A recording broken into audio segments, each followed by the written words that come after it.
Selamat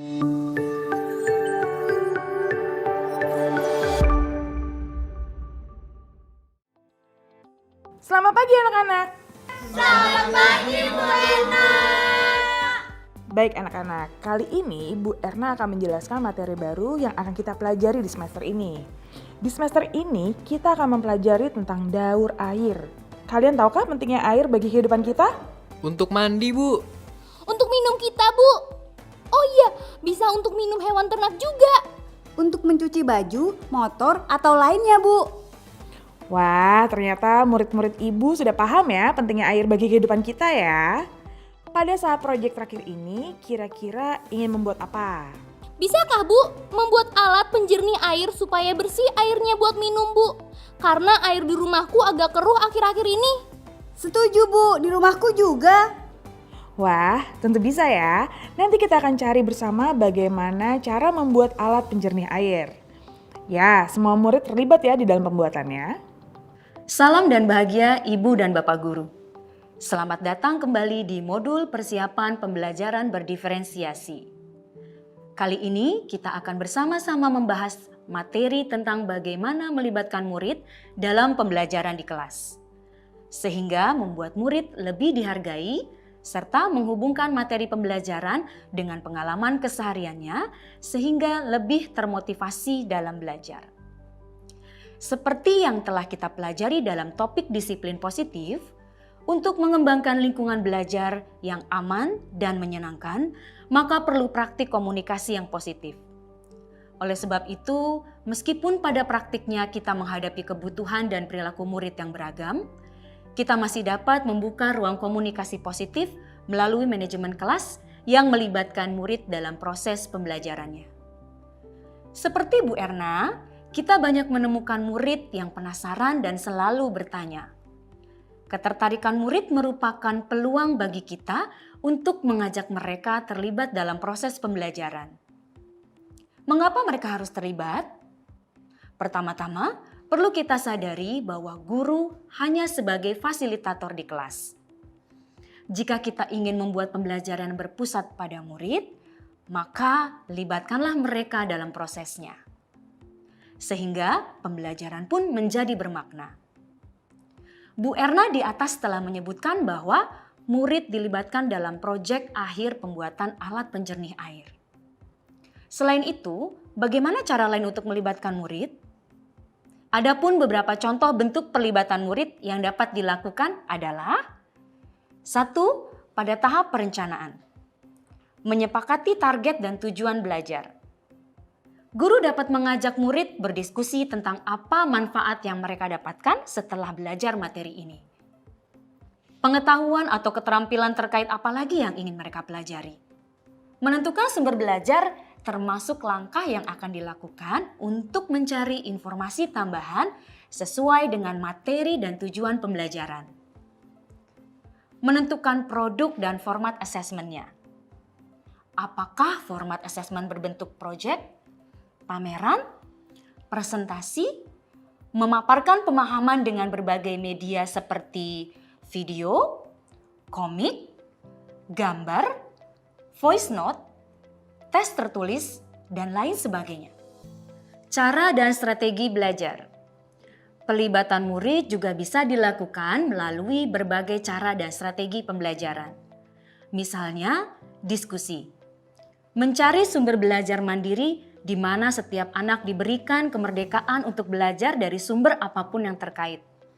Boleh buku apapun, video, dan lain-lain.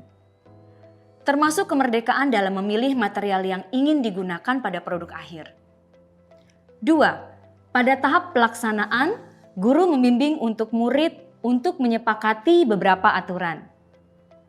Jika diperlukan, juga boleh ditentukan adanya manajer kelas, pengingat waktu, dan pembagian peran lainnya baik dalam kelas atau kelompok. Di mana sebaiknya dilakukan secara bergiliran.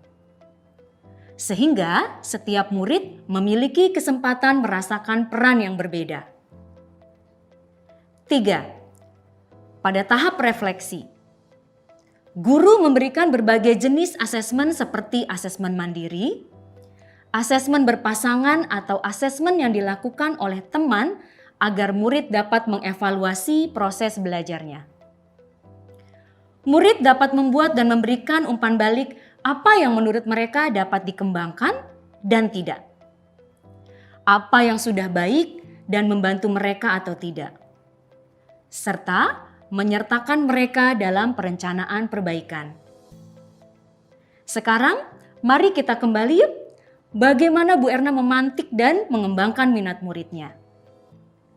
Pada pelibatan murid kali ini, kita akan fokus pelibatan murid pada tahap perencanaan ya.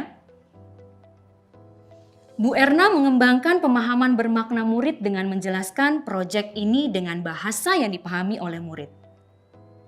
Bu, penjernih air itu seperti apa nanti alatnya, Bu? Pertanyaan yang bagus. Jadi, fungsi utama dari alat tersebut adalah sebagai penyaring air yang tadinya keruh sehingga menjadi jernih. Tapi sebelum menjelaskan lebih lanjut, Ibu mau tanya nih ke kalian. Nanti kalau kalian berhasil membuat alat ini mau dipakai buat apa? Buat penyaring air kolam, Bu. Kalau saya tadi, Bu, mau dijadikan penyaring air bak mandi dan minum. Soalnya di rumah saya masih memakai air sumur. Wah, sepertinya sudah banyak yang tahu ya dan cukup bermanfaat sekali ya. Baik, nanti prosesnya Ibu akan berikan beberapa pilihan dalam proses membuatnya. Bu Erna memberikan pilihan pada murid untuk kerja secara kelompok atau individu. Apakah kalian ingin bekerja secara kelompok atau individu? Secara kelompok saja Bu, agar nanti saat membuatnya tidak kerepotan. Individu saja, Bu. Nanti kalau kelompok saya tidak bisa memiliki alatnya, takut pada rebutan ingin memiliki, Bu. Oh, begitu ya. Kita coba petakan bersama ya. Yuk, kira-kira apa kelebihan dan kekurangan bekerja dalam kelompok atau individu?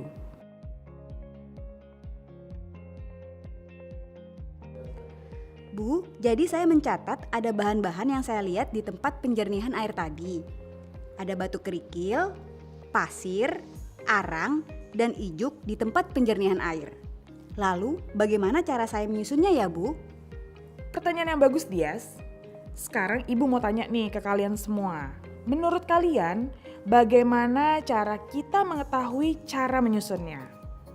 Nanti saya akan mencari sumber dari buku di perpustakaan, Bu. Kalau saya akan mencoba cari di internet. Saya mau buka YouTube Bu, biasanya ada contohnya. Bu Erna memberikan kebebasan untuk murid menentukan material untuk proyek yang akan digunakan. Bu Erna, saya mau menanyakan sesuatu. Pas pulang sekolah, apakah nanti saya dan ayah saya harus membuat saringan dari semen di dekat kolam atau bagaimana? Kalau kamu membuatnya dari semen permanen di dekat kolam, berarti kita semua harus ke rumah kamu dong ya. Kamu punya barang bekas yang kira-kira bisa buat wadah atau bahan penyaring? Iya juga ya, Bu. Hehehe. Ada, Bu. Saya punya tong bekas cat tembok, ukurannya lumayan besar. Wah, boleh juga itu. Asal tidak terbuat dari bahan berkarat ya.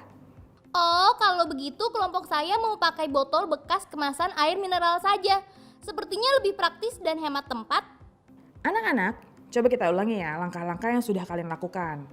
Kita sudah menentukan bentuk proyek yang akan kita lakukan, memberikan pemahaman bermakna akan proyek kalian, menentukan kelompok, menetapkan langkah pembuatan dan mencari alternatif bahan yang digunakan. Sekarang, mari kita sepakati beberapa hal yang dapat kita lakukan untuk mendukung proyek ini agar berjalan lancar. Silakan kalian bekerja dalam kelompok. Hal-hal apa saja yang dapat kalian lakukan untuk mendukung proyek ini berjalan lancar? Setelah kalian selesai merinci poin-poin kesepakatan, selanjutnya kita akan tanda tangani sebagai kontrak belajar kita ya. Melalui kontrak belajar, murid berlatih untuk meningkatkan tanggung jawab selama proses pembelajaran. Dengan kontrak belajar, murid sendiri yang mempunyai kendali penuh atas pencapaian dari kegiatan belajarnya. Berikut adalah contoh kontrak belajar yang dibuat atas kesepakatan bersama di kelas Bu Erna.